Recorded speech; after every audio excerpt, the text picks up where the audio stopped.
Lucas capítulo 18, versículo 18, você achou?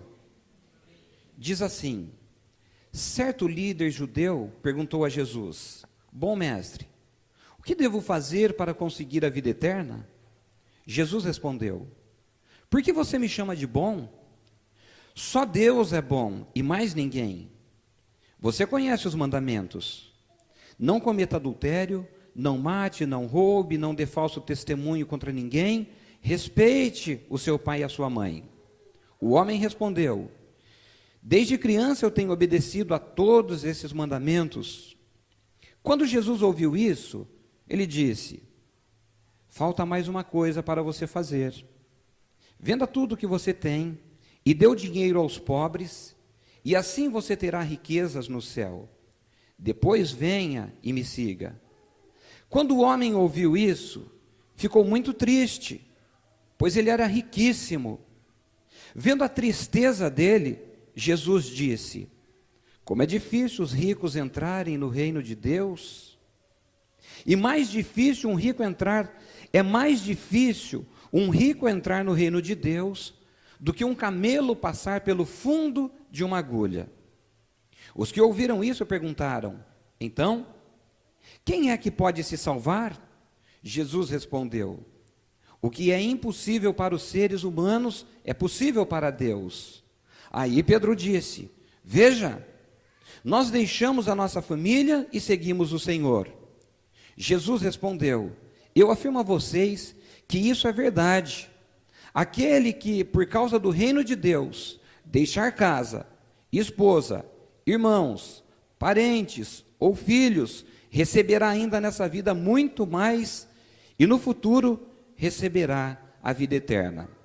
Agora eu quero pedir para você abrir a sua Bíblia em Mateus capítulo 7, versículo 13.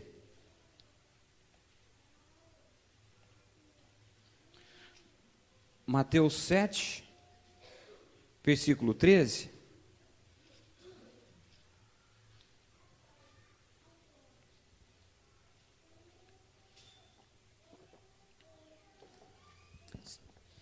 Esse trecho que nós vamos ler é quando Jesus estava terminando o ensinamento, o grande ensinamento que a gente conhece como Sermão da Montanha. Quando ele chega no capítulo 7, Mateus escreve no versículo 13 o seguinte: entrem pela porta estreita, porque a porta larga é o caminho fácil, levam para o inferno, e há muitas pessoas que andam por esse caminho. A porta estreita e o caminho difícil levam para a vida, e poucas pessoas encontram este caminho. Curve a sua cabeça, nós vamos fazer mais uma oração. Nós vamos colocar também esse tempo na presença de Deus. Querido Deus, te louvamos por esse tempo e te agradecemos pela oportunidade de juntos podermos meditar na tua palavra. Ela é alimento para a nossa vida espiritual, ela é direção para a nossa vida. E nós precisamos, ó Deus, da sua orientação, como precisamos. Por isso, Senhor, prepara cada um dos nossos corações para que possamos, ó Deus, ouvir, entender e aplicar a tua palavra. Assim nós oramos, colocando esse tempo na tua presença e na certeza, Senhor, da ajuda do teu Espírito Santo. Assim oramos em nome de Jesus. Amém. Irmãos, o tema dessa mensagem é: o que te falta fazer? Veja que são dois textos, esse que nós lemos, de grande importância. A Bíblia toda e todo escrito da Bíblia são escritos importantes porque nós acreditamos que foram escritos por homens, e esses homens, eles foram inspirados pelo Espírito Santo, e por isso tudo isso é importante para a nossa vida, é direção, são recursos que dão norte à nossa vida nas mais variadas áreas que nós podemos ter, não é? Mas esses dois textos são textos importantes, e eu quero destacar a importância desses dois textos. Jesus, ele começa a dar o Sermão da Montanha, ali no início do capítulo 5 de Mateus, e quando ele chega no capítulo 7 de Mateus, e versículo 13 que nós lemos, ele vai falar a respeito de dois caminhos, de duas portas. Ele vai falar que existe uma porta estreita e existe um caminho apertado. Existe uma porta larga e existe um caminho espaçoso. E aí ele explica a diferença de um e de outro.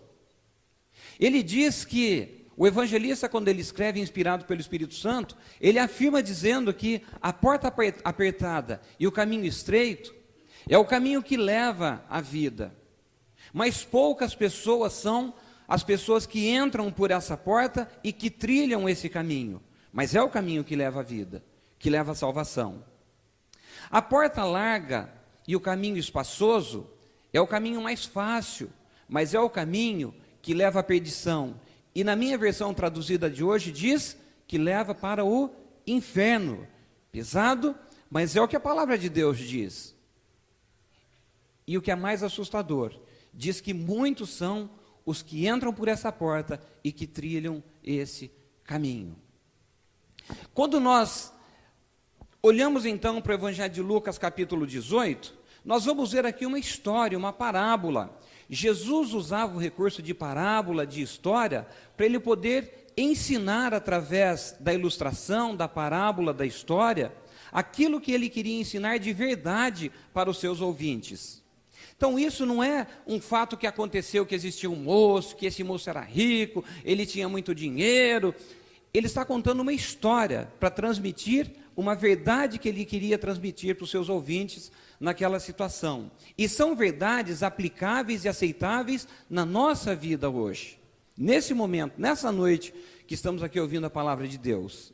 E ele conta a história de um moço, que esse moço tinha muito dinheiro, que esse moço foi procurá-lo porque se importava, tinha um interesse em morar no céu. E ali então é travado um diálogo entre esses dois personagens, entre Jesus e entre esse moço que ele chama de que era um moço rico. Não tem nome, porque é uma história. Então não adianta você pesquisar qual será que é o nome desse moço. Você não vai achar o nome do moço, porque não tem na Bíblia o nome desse moço registrado. Mas falar desse assunto, para mim, é um assunto assim, simples, porém é sério, profundo, e que às vezes nós não levamos tão a sério quanto deveríamos levar. Porque tanto um quanto o outro, ele vai falar de um norte para a nossa vida e uma direção que vai nos levar para uma ou para outra eternidade. Uma eternidade com Deus ou uma eternidade sem Deus. Então, os dois textos, eles transmitem a mesma verdade que o Senhor Jesus, ele queria ensinar. E hoje eu quero pensar com você como tudo isso pode ser aplicado na minha vida, como tudo isso pode ser aplicado na sua vida também. Nós vamos perceber que nesses dois textos existem algumas igualdades. Quando nós olhamos para o texto de Mateus, Marcos e Lucas, nós vamos entender que esses são os evangelhos sinóticos. Mas o que é isso, pastor? São evangelhos que Mateus escreve, que Marcos escreve, que Lucas escreve, eles narram o mesmo fato, mas com uma ótica, com uma visão diferente. Apesar de cada um deles olharem o acontecimento e narrarem aquele acontecimento de uma forma diferente do outro, eles querem explicar a mesma verdade daquilo que foi explicado. Então dá para a gente extrair desse texto aqui de Lucas 18, algumas igualdades que dá perfeitamente para a gente aplicar na nossa vida e ter uma direção melhor para mim e para você. Então uma delas está em Lucas no capítulo 18 e versículo 20. Depois, a mesma explicação vai estar em Marcos capítulo 10, versículo 19, e depois também em Mateus 19 e 20. A primeira igualdade que dá para a gente extrair desse texto é que aquele jovem, ele conhecia os mandamentos. Olha só aqui em Lucas, capítulo 18, versículo 20, o que está escrito.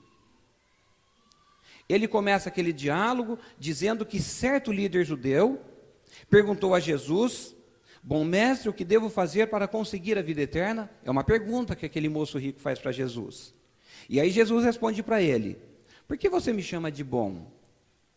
Só Deus é bom, e mais ninguém. Aí o versículo 20 diz assim, olha: você conhece os mandamentos.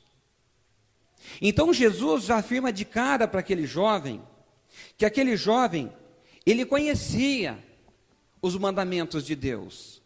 Ele tinha acesso aos mandamentos de Deus. Por que eu usei esse texto de Lucas e não usei Marcos e não usei Mateus? Porque no texto de Lucas, ele aponta para aquele homem, colocando uma qualidade naquele homem. Aquele jovem, ele diz aqui, ó, certo líder judeu.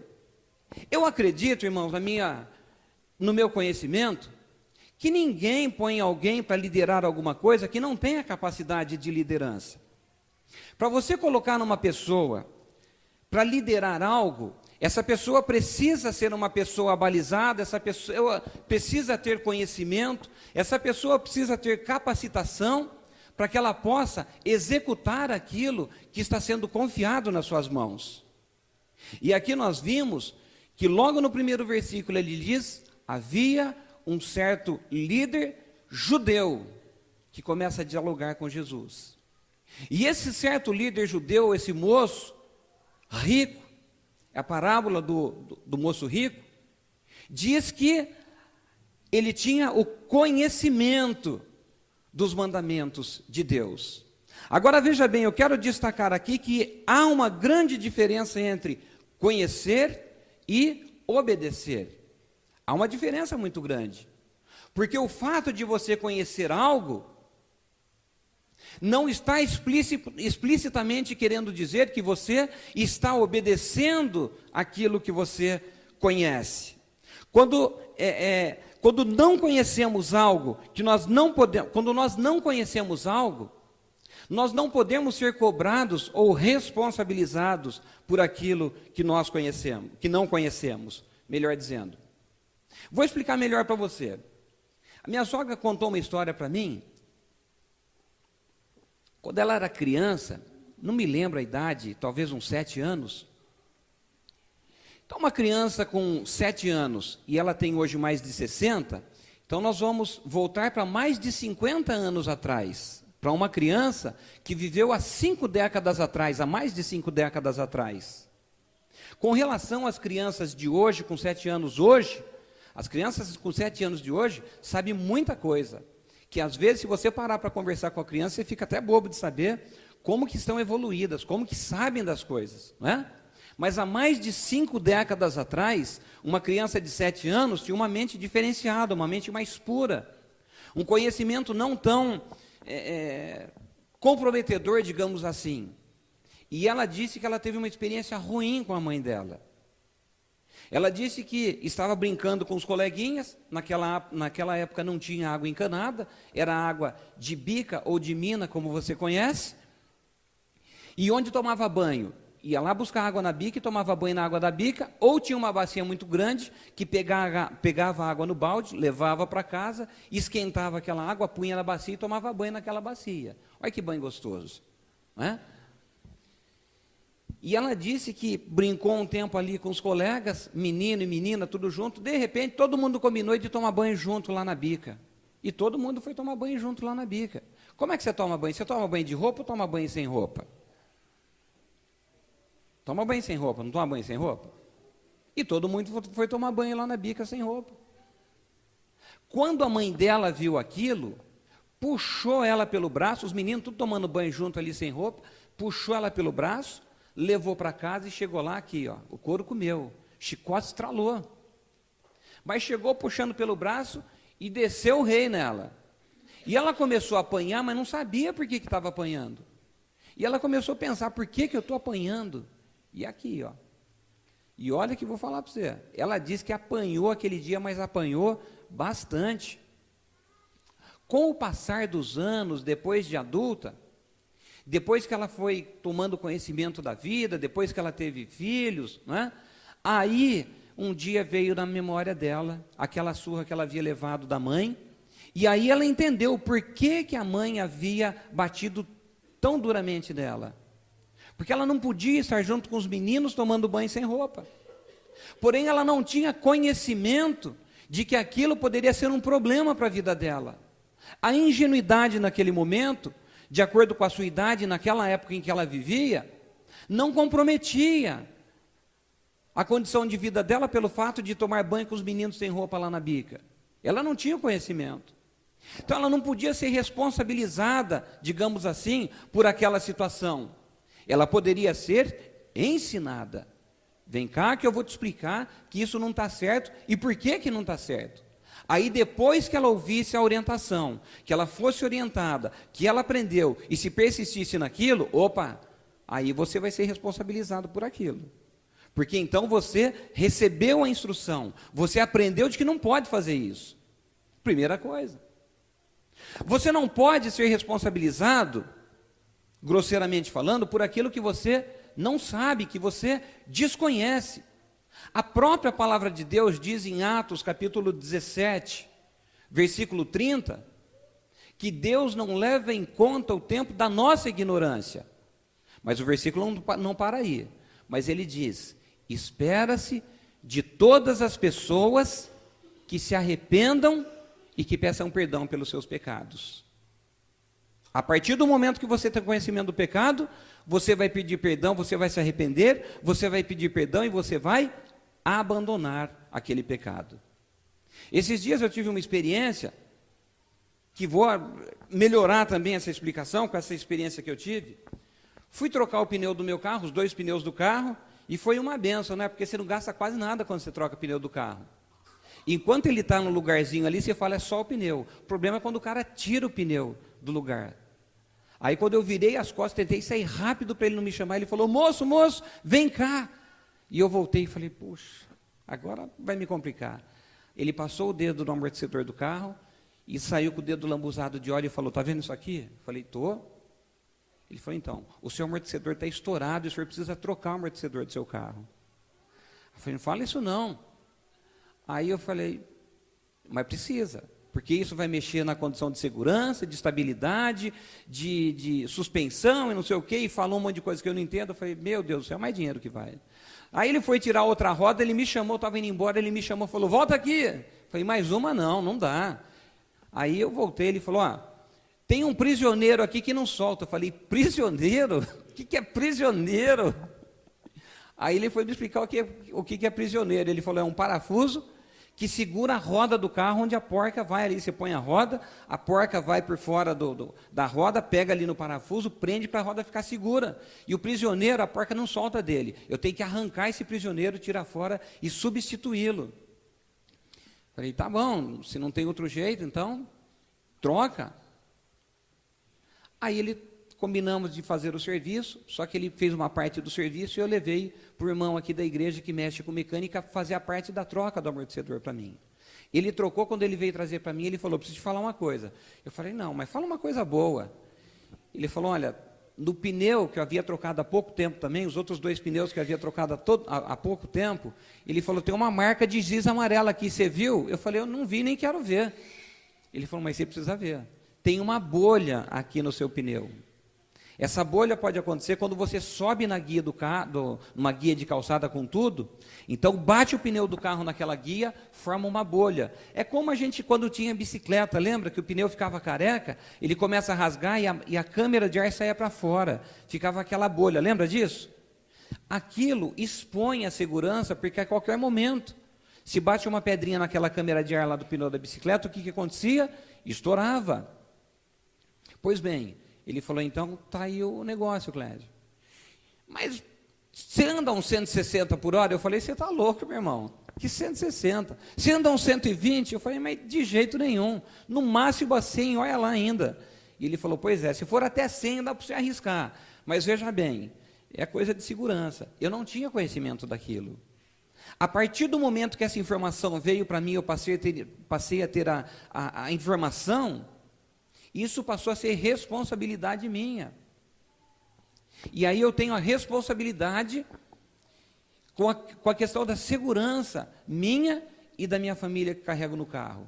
E eu falei, puxa vida, vou ter que trocar os 2 pneus. Como é que eu vou trocar um pneu só e vai ficar desigual? Tem que trocar os 2 pneus. Vai que Deus toca no seu coração e fala, pode deixar, pastor, passa lá que amanhã eu troco para você. Mas vou ter que trocar os pneus do carro. Então, vamos ter que fazer a segunda etapa. Agora, se eu não assumo essa responsabilidade, a partir do momento que veio a informação para mim, eu passo a ser responsabilizado por isso. Aquele moço, ele tinha o conhecimento dos mandamentos de Deus. Isso você vai ver tanto Lucas falando, como Marcos falando, como Mateus falando a mesma coisa. É uma igualdade que os três evangelistas, eles afirmam. E, gente, tão importante, ou melhor, quando você, mais importante do que você conhecer, é você obedecer aquilo que você conhece da palavra de Deus. Porque quando nós conhecemos e quando nós não obedecemos aquilo que está escrito na palavra de Deus, é o mesmo que nós estarmos infringindo, cometendo uma falta perante aquilo que a palavra de Deus espera que eu e você venhamos fazer.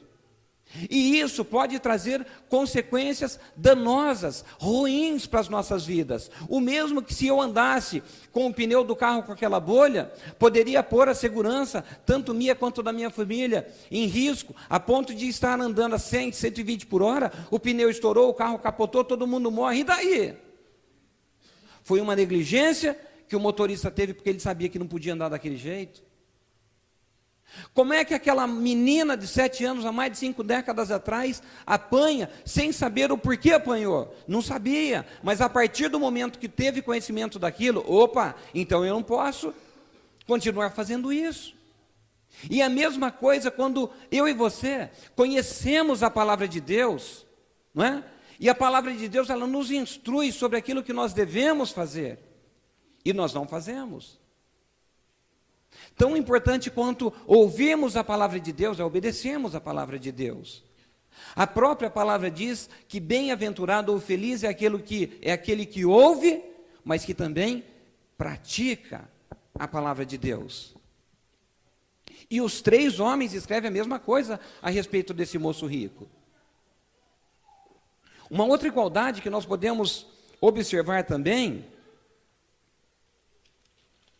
está no capítulo 18, que nós estamos lendo aqui de Lucas, no versículo 22, em Marcos 10, 21 e em Mateus 10, 19. Os 3 vão falar a mesma coisa. Ainda te falta uma coisa. Olha só, Lucas capítulo 18, versículo 22. Então começa aquele diálogo entre o moço, o jovem rico e Jesus. Ele demonstra que queria ir morar no céu. Jesus fala para ele algumas orientações. Ele fala que ele já conhecia, e Jesus fala que ele já conhecia a palavra de Deus, mas aí em Lucas 18, 22, diz assim: quando Jesus ouviu isso, disse para ele: falta mais uma coisa para você fazer. Irmãos, aquele homem, ele tinha acesso à palavra de Deus. Ele tinha a orientação da palavra de Deus. Aqui nós descobrimos que ele era um líder judeu. Então eu imagino que o conhecimento que ele tinha era além de algumas pessoas que eram desprovidas dessa posição a qual ele exercia naquele determinado momento. Mas ele estava de olho na sua riqueza, no seu dinheiro. Ele estava preso naquilo. Há até uma propaganda de que quando você quer vender alguma coisa, quando você quer negociar alguma coisa, ele fala assim: desapega. É mais ou menos isso a propaganda que fala. Você precisa desapegar, desapega. E aquele moço, ele não conseguia desapegar, ele não conseguia deixar aquilo no qual ele estava preso. E Jesus olha para ele e fala assim: mas ainda te falta uma coisa. E Jesus sabia o que estava faltando para aquele moço. Sabia o que aquele moço precisava ter de atitude, já que ele tinha o conhecimento. Sabia onde que ele estava se prendendo, onde que ele estava preso. Onde ele estava depositando a sua confiança e onde ele estava depositando toda a sua segurança. Eu me lembro de uma situação de um homem que ele mora numa cidade vizinha, e quando eu recebi, conversando com um borracheiro, você para no borracheiro até ele trocar o pneu do carro, outra vez, história de pneu, veja só. Hoje eu estou contando história de pneu. E quando eu trocava o pneu da minha moto naquela situação, fui conversando. E o borracheiro falava mais do que eu, imagina só. E aí o borracheiro falou, contou para mim: mas eu vou te falar uma coisa. Eu falei: o senhor conhece fulano de tal? Ele falou: conheço. Ele foi... Nós podemos falar que ele foi o imperador dessa cidade. Verdade, verdade.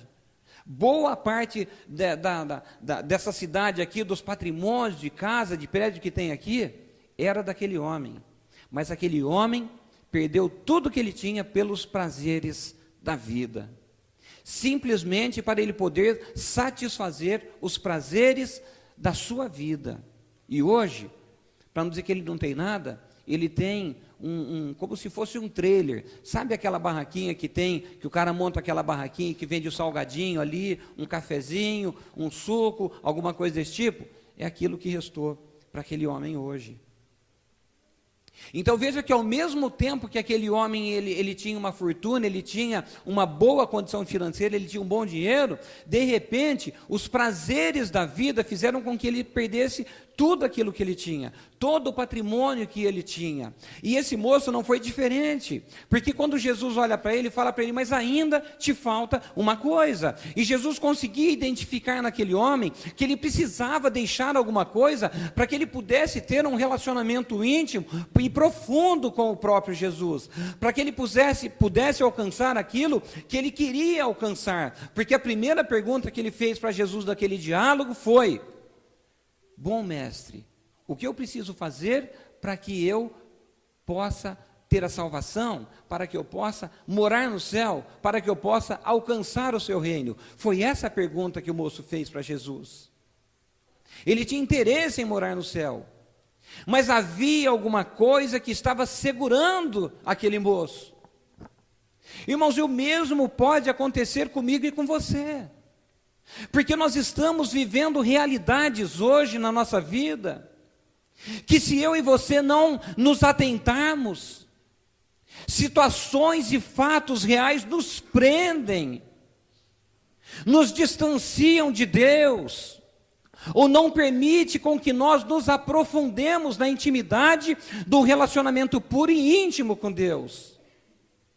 Se nós quisermos provar das coisas magníficas que Deus tem para a nossa vida, nós precisamos aprender a construir um relacionamento íntimo e profundo com Ele. Pois é à medida que nós nos tornamos mais amigos de Deus, é que Ele vai se revelar mais a mim e a você. Há uma diferença de ser colega e ser amigo. O colega é aquele que fala coisas banais e superficiais. Mas o amigo é aquele que consegue confidenciar para você algo que ele sabe que mexe com a sua estrutura, que mexe com a sua vida, que compromete a sua vida. E quando nós temos um comportamento, um relacionamento de colegas de Deus, nós não estamos alcançando aquilo que Deus espera que eu e você venhamos alcançar, pois esse é o propósito de Deus, que nós nos acheguemos cada vez mais a Ele, e Ele se revelará de igual modo a mim e a você. Agora, para isso, nós precisamos então construir um relacionamento de amigos de Deus. Hoje, muitas coisas nos distraem, muitas coisas. O jornal nos distrai, a novela distrai, a minissérie distrai, o seriado distrai, o filme distrai, o trabalho distrai, o estudo distrai. Isso, se nós não tomarmos cuidado, até a igreja distrai. Porque se nós não abrirmos os olhos, nós vamos perder a real clareza do que significa fazer parte do corpo de Cristo. A importância que isso tem e a postura que um verdadeiro cristão, ele tem que assumir diante dos olhos de Deus. Hoje de manhã eu conversava com o irmão e a fala foi mais ou menos assim, que nós precisamos buscar construir esse relacionamento com Deus de amizade, de pureza, de entrega, de confiança, de tal modo que quando Deus olhar em meio a uma multidão de pessoas, Ele é capaz de apontar lá no meio daquela multidão e dizer: ali está um verdadeiro adorador, porque aquele é o que me adora em espírito e em verdade. E a palavra de Deus está dizendo isso: eu estou à procura de verdadeiros adoradores, e adoradores que me adorem em espírito e em verdade. Porque nós não podemos adorar a Deus simplesmente com as nossas falas, não podemos adorar a Deus simplesmente com o que nós pensamos. Mas nós precisamos adorar a Deus com inteireza de vida e de coração, de tal modo que em meio a uma sociedade, uma multidão de pessoas, ele é capaz de olhar naquele meio e ainda pensar aquele que está lá no meio da multidão e dizer: aquele é o meu verdadeiro adorador. Você pode dizer isso? Eu sou um verdadeiro adorador de Cristo. Eu fico fascinado com a coragem de Paulo, irmãos. Quando Paulo, ele olha em 1 Coríntios capítulo 11, versículo 1, ele olha e ele fala assim: olha, vocês devem me imitar. Fico imaginando aquele soldado, devia ser bravo porque era um soldado, e se hoje você vê uns soldados bravos aí, imagina naquela época então. Eu imagino que ele batia com autoridade no seu peito e dizia assim: sejam os meus imitadores, assim como eu sou de Cristo. Olha a coragem e com qual autoridade aquele homem fala isso. A responsabilidade que ele tem coragem de chamar para si. Agora, será que eu e você podemos sair do portão para fora e dizer para alguém: olha, você pode me imitar, porque quando você me imitar, você vai estar imitando a Cristo.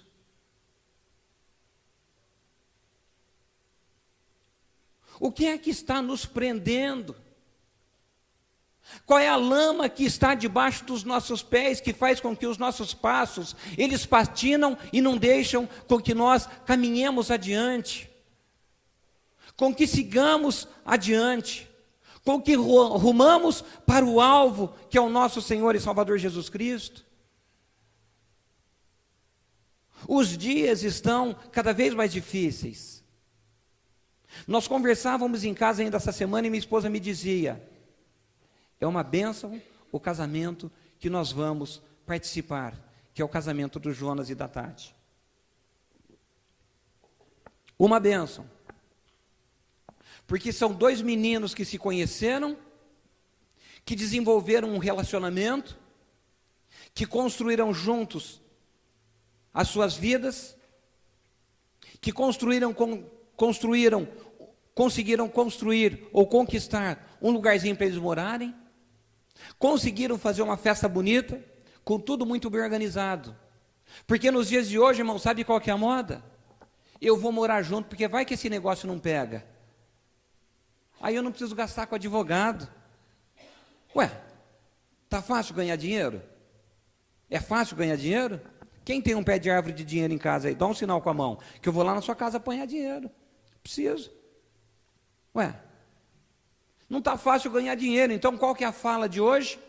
Qual que é o pensamento ou o sistema que o mundo ele vai nos persuadir a seguir? Junta aí, filho. Vai morar junto, porque se não der certo, tchau para lá e tchau para cá, e tchau e bênção, e tudo está feito, e tchau, e não tem que gastar com advogado, e acabou o problema. E se eu e você não estivermos atentos, irmão, você sabe o que vai acontecer comigo e com você? Nós vamos começar a falar assim: é isso mesmo, isso é verdade. Não está fácil ganhar dinheiro, pô, vamos tentar desse jeito então, pelo menos juntou lá. Se der certo, mais para frente, casa.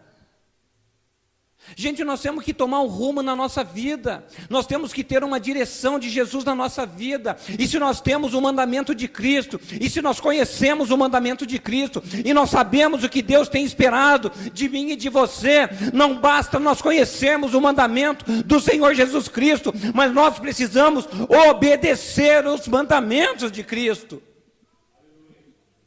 Se existe alguém que pode tirar o meu nome do livro da vida, sou apenas eu. O Senhor, Ele não vai apagar o meu nome do livro da vida. Agora eu, com as minhas escolhas, eu posso passar uma borracha nesse livro e tirar o meu nome de lá do livro da vida. Na situação daquele homem, a riqueza estava prendendo ele. O que nós podemos fazer, chamar de riqueza para nossas vidas hoje? A liberdade de andar por aí de qualquer jeito e de fazer tudo que satisfaz a nossa carne, porque a moda hoje é nós sermos felizes. O que importa é ser feliz, né, gente? Você acha que Deus pôs a gente no mundo para ser triste ou para sofrer? O que importa é ser feliz. Não importa o jeito que nós vamos viver, mas o que importa é ser feliz. Não importa o apito que você vai tocar, mas o que importa é ser feliz. Não importa a música que você vai dançar, mas o que importa é ser feliz. É isso que o mundo tem ensinado.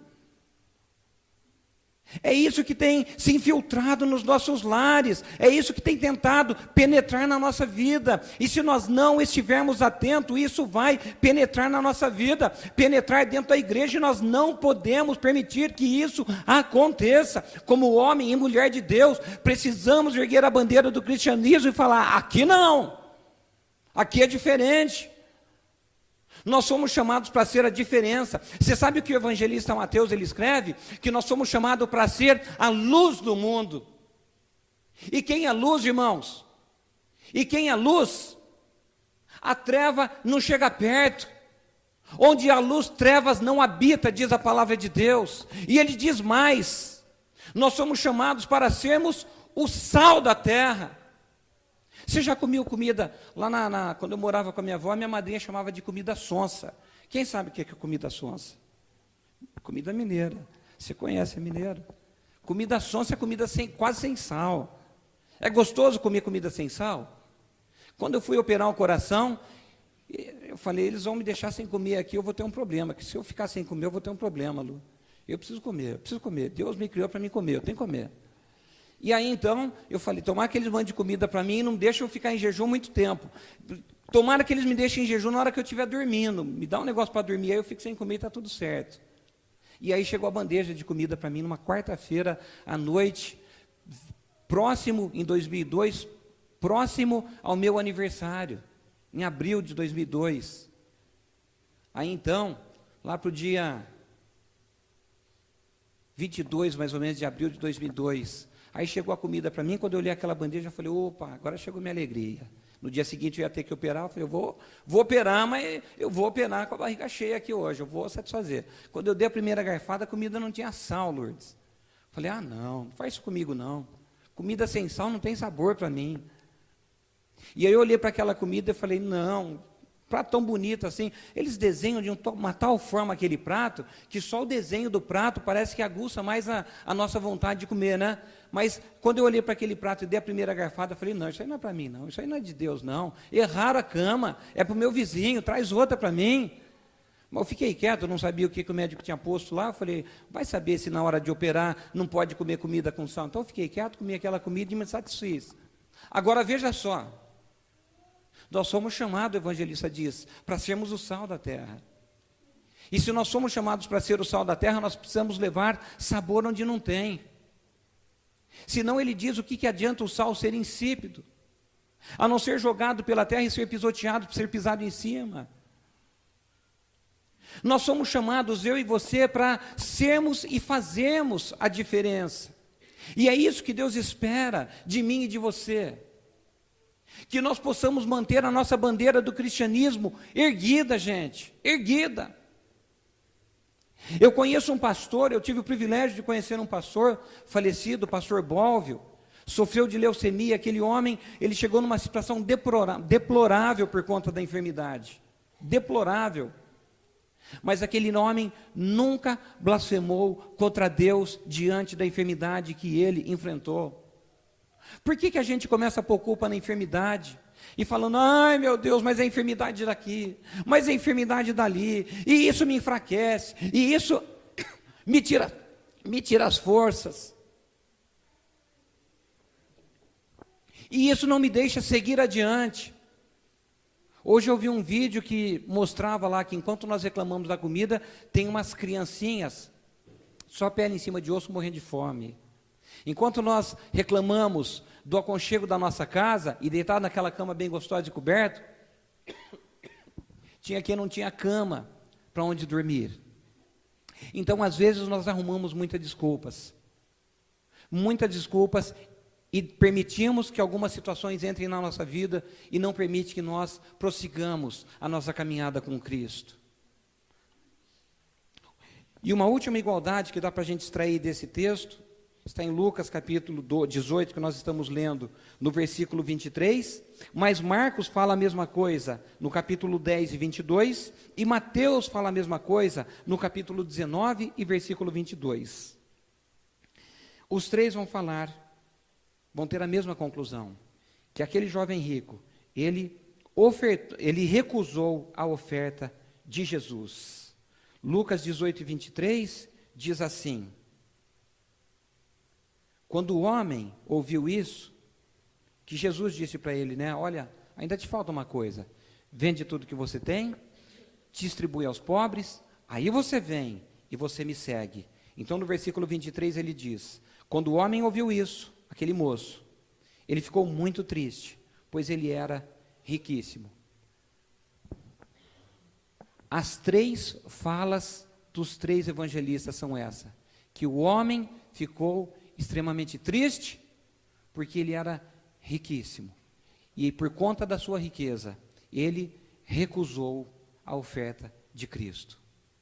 Se você for pesquisar nos evangelhos sinóticos, nesse texto, o que um evangelista fala, o que o outro fala e o que o outro fala, você vai perceber que no finalzinho Jesus tem uma promessa de que se a gente deixar os nossos filhos, se a gente deixar os nossos pais, se a gente deixar a nossa família, se a gente deixar a nossa riqueza por amor a Ele, nós vamos receber 100 vezes mais. Estou querendo dizer que Jesus Cristo é um negociador, não é isso. A verdade é que Ele está querendo dizer que com Ele nós nunca vamos perder, gente. Nós nunca vamos sair no prejuízo. Nós nunca vamos ficar para trás. Nós nunca vamos ficar numa posição ruim. Porque embora a situação que venhamos viver no nosso dia a dia, Ele tem uma promessa de estar juntos conosco. Ele diz que quando nós fazemos aquilo que Ele espera, Ele diz, e eu estarei com vocês em todos os dias. Isso é para mim, isso é para você, isso é para você, isso é para você, é para todos aqueles que estão seguindo a Cristo. Mas o jovem, ele recusa aquele plano de Deus. E com isso então nós podemos concluir que aquele jovem, ele conhecia os mandamentos de Deus. Aquele jovem, faltava para ele ainda alguma coisa, e ele precisava deixar a sua riqueza. Sempre teremos uma porta estreita e um caminho apertado diante de mim e de você. Uma porta larga e um caminho espaçoso diante de mim e de você. Nós sempre teremos uma escolha a fazer.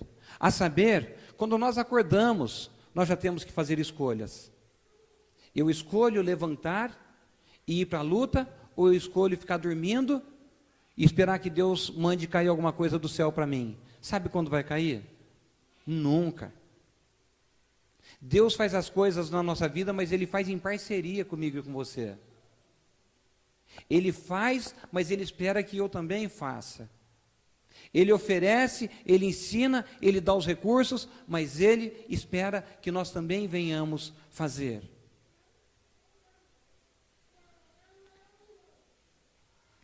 E nós sempre vamos ter essa porta estreita, esse caminho apertado, essa porta larga, esse caminho espaçoso diante de nós. Já ouvimos o significado de um e o significado de outro. Cabe escolher. É verdade que muitas coisas que o sistema desse presente século, ele nos oferece, são coisas boas, são coisas gostosas. Mas há uma fala do apóstolo Paulo que diz o seguinte: olha, tudo para mim é lícito, mas nem tudo me convém. Tudo eu posso, mas nem tudo eu preciso. Então nós sempre vamos ter uma escolha a fazer. Você e eu, nós temos a liberdade, até porque a nossa própria doutrina, ela nos ensina que nós temos a questão do livre-arbítrio. Nós podemos então escolher aquilo para a nossa vida que nós queremos. Mas nós temos que ter a consciência também que sobre aquilo que nós escolhemos, isso gerará algo na nossa vida, vai refletir algo na nossa vida. Se eu fizer escolhas boas para a minha vida, os frutos serão bons. Se eu fizer escolhas más para a minha vida, os frutos serão maus também. Ora,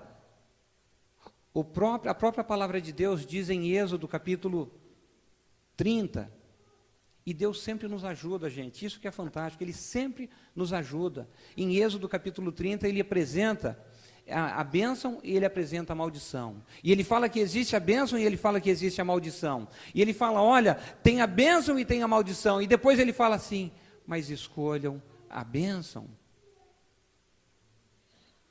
Hoje nós aprendemos juntos, através de uma história que Jesus contou, que tinha um homem que tinha o conhecimento dos mandamentos, que tinha um homem que, apesar de ter o conhecimento e uma posição privilegiada na situação, ele se prendeu na sua riqueza, algo o prendeu, e nós aprendemos que ele recusou o plano de Deus.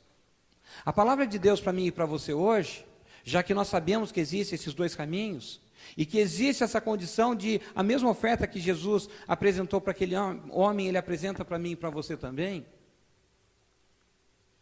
Hoje a palavra para mim e para você é, qual é o caminho, qual é a porta que nós entramos e qual é o caminho que nós estamos trilhando.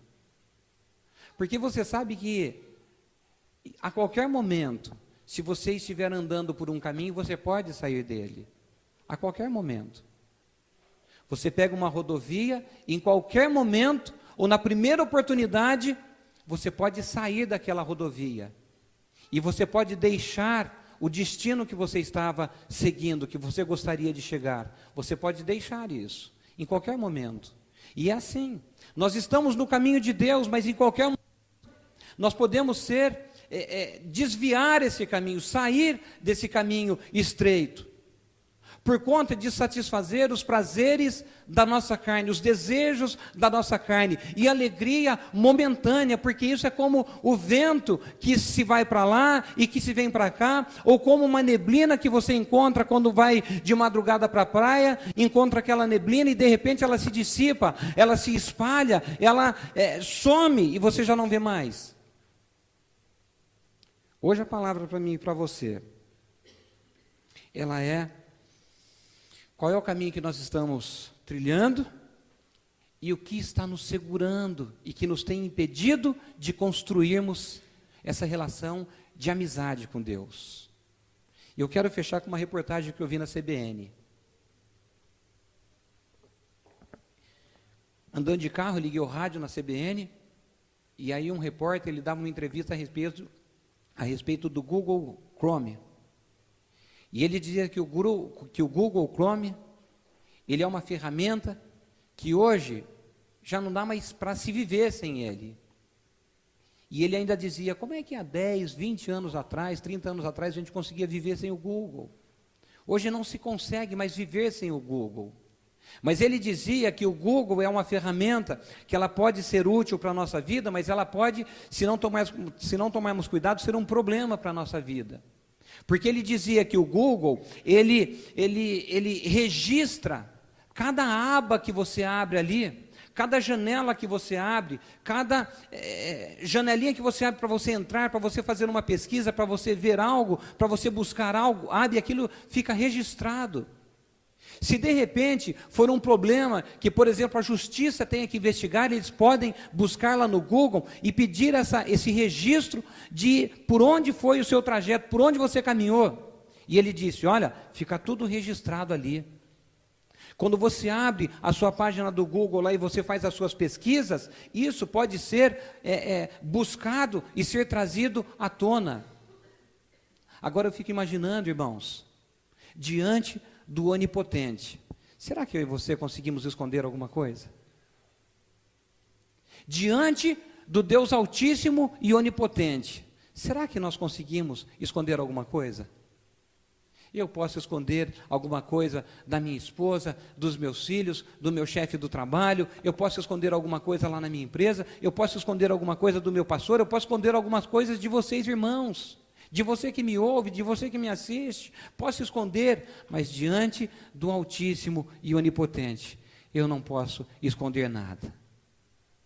Se o Google é capaz de fazer isso, imagina o nosso Deus, imagina. Quero convidar você a colocar-se em pé. Eu quero fazer uma oração com você. Quero pedir que você feche os seus olhos.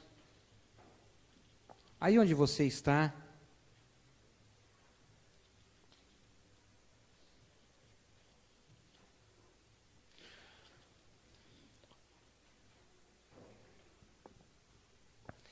e o tema da mensagem é a pergunta que eu faço para você, que eu fiz logo no começo: o que te falta fazer? O que te falta fazer? Você precisa se desprender de algo. Você já tem o conhecimento dos mandamentos. Você precisa se desprender de algo. Você está recusando o plano de Deus para a sua vida? Se você precisa consertar alguma coisa, agora é o tempo. Então, se a palavra falou com você, eu quero convidar você a colocar as mãos, uma das mãos no seu coração. Não vou chamar você aqui adiante, não vou perguntar para você onde é que você está sendo preso, não vou perguntar para você o que é que tem te atrapalhado, porque é você e Deus. E confessa para Ele a verdade, Senhor. É verdade.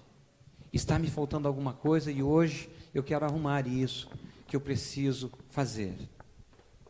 Coloque a mão no seu coração, eu quero orar com você. Já estou vendo algumas pessoas. Deus, nós estamos na Tua presença hoje, porque queremos reconhecer, ó Deus, que diante da Tua presença nada ficará oculto. O Senhor é o Altíssimo, é o Sublime, o Senhor é o Deus Todo-Poderoso, que a Tua palavra nos revela, é o Onipotente, sabe, ó Deus, dos nossos pensamentos. O salmista diz que o Senhor sonda os nossos pensamentos e conhece, esquadrinhando o nosso coração. Olha para a minha vida, olha para a vida de cada um dos meus irmãos, ó Deus, que nós estamos, ó Deus, abrindo o nosso coração ao Senhor nessa noite e respondendo a pergunta que o Senhor nos faz através da Tua palavra: o que te falta fazer, meu filho? O que te falta fazer, minha filha? O que te falta fazer? Senhor, nós queremos reconhecer que conhecemos a Tua palavra, que conhecemos o Teu mandamento, mas nós queremos obedecê-lo, Senhor, com integridade. Queremos, ó Deus, construir uma relação de verdadeira amizade com o Senhor, ó Pai. Nós queremos, ó Deus, com a ajuda do Teu Espírito Santo, nos desprender, abandonar, renunciar aquilo que até esse momento tem nos segurado, tem atrapalhado o nosso crescimento e o nosso desenvolvimento na Tua presença, Senhor. Que Teu Espírito nos ajude a assim fazer, ó Pai, porque atitude nós estamos tomando agora, e nós queremos entregar isso no Teu altar, ó Deus, e queremos declarar, ó Deus, numa única só fala, que nós não queremos rejeitar a Tua oferta. A oferta que o Senhor tem para nós, o mundo não pode nos ofertar. A oferta que o Senhor tem para nós, o dinheiro não pode comprar, a fama não pode comprar, a posição não pode substituir, porque a oferta do Senhor para a nossa vida é a melhor oferta, e nós não conseguimos encontrá-la em outro lugar senão no Senhor, que é a verdadeira fonte, a fonte da vida, a fonte de que jorra essa água da vida eterna. Olha para cada um de nós, Senhor, tem misericórdia de nós. Queremos reconhecer, ó Deus, a nossa falha, o nosso erro, o nosso pecado. Pedimos, Senhor, após o nosso arrependimento, perdão ao Senhor, ó Deus, e queremos seguir avante, acertando, seguindo, ó Deus, aquilo que a Tua palavra propõe para as nossas vidas. É a nossa oração com ações de graças, e em nome de Jesus, amém.